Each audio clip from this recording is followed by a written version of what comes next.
treatment outcome is directly linked to how quickly and how effectively someone gets help.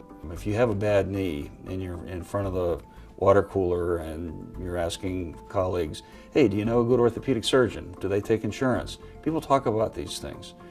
But if you are suffering from depression, chances are you're not saying, hey, do you know a good psychiatrist? I'm really kind of feeling depressed. That's sad. They should be comparable discussions. I think there are a number of myths that unfortunately collude to perpetuate stigma and mental illness. One is that mental illnesses are within our control. They're not. They're in some ways brain attacks, much like a stroke would be.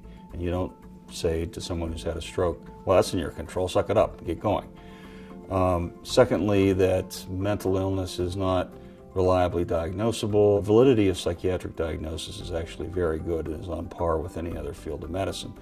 And diagnosis is important because diagnosis then guides treatment. The third area where stigma is such a problem is actually in reimbursement for mental health care. It's often difficult for people who do recognize that they have a mental health problem to have adequate insurance support to get the kind of help they need. I think throughout human history,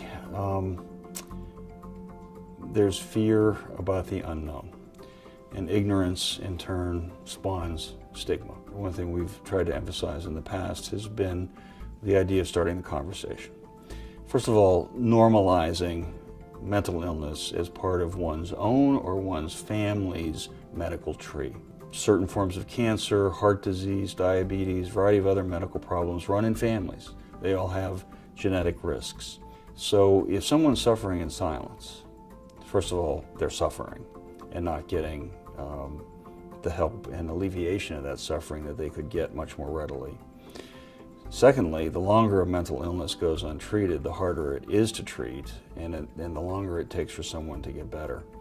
So there's a real pernicious aspect of not getting treatment because of stigma.